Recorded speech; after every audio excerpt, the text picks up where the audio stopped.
윤석열 대통령의 순방을 두고 여야가 난타전을 이어가고 있습니다. 특히 윤 대통령의 뉴욕발 정상외교 이후 여당은 성과를 강조한 반면 야당은 외교 참사라고 공세를 가하고 있습니다. 네, 국회에 나가 있는 취재기자 연결해서 자세한 내용 들어보겠습니다. 김보윤 기자. 네, 국민의힘은 민주당이 윤 대통령의 순방을 외교 참사라고 몰아붙이자 문재인 정부 시절 외교 문제를 꺼내들어 반격했습니다. 정진석 비상대책위원장은 한일 정상약식회담이 2년 9개월 만에 열린 점을 부각하면서 윤석열 정부가 들어선 뒤 한일 관계에 큰 변화가 일어나고 있다고 평가했습니다. 성일종 정책위 의장도 문재인 정부가 망쳐놓은 한일 관계 정상화에 물꼬가 트였다고 거들었고요. 외교 참사 프레임을 씌우는 민주당을 향해선 문 전 대통령의 중국 방문 때 우리 언론인이 중국 공안에 폭행당한 게 진정한 외교 참사였다고 반박했습니다. 반면 민주당은 한일 회담을 굴욕 외교로 규정했습니다. 민주당 박홍근 원내대표는 구체적 의제조차 확정하지 않았다며 일방적인 구애로 간신히 마주 앉은 비굴한 모습이었다고 지적했고요. 조 바이든 대통령과의 48초 환담을 놓고도 전기차 보조금 차별 등 중요한 현안을 하나도 풀어내지 못했다고 박하게 평가했습니다.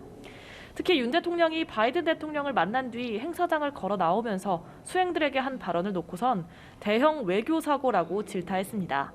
민주당 외통위원들도 입장문을 내고 외교의 실패는 정권의 실패로 끝나는 게 아니라 국민과 기업의 안위에 치명적이라는 사실을 명심해야 한다고 공세를 퍼부었습니다.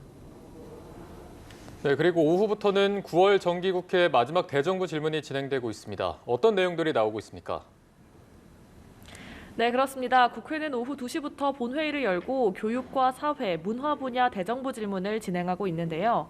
여당은 더불어민주당 이재명 대표의 성남FC 후원금 의혹과 문재인 정부 태양광 사업 비리 의혹을 집중 조명했습니다.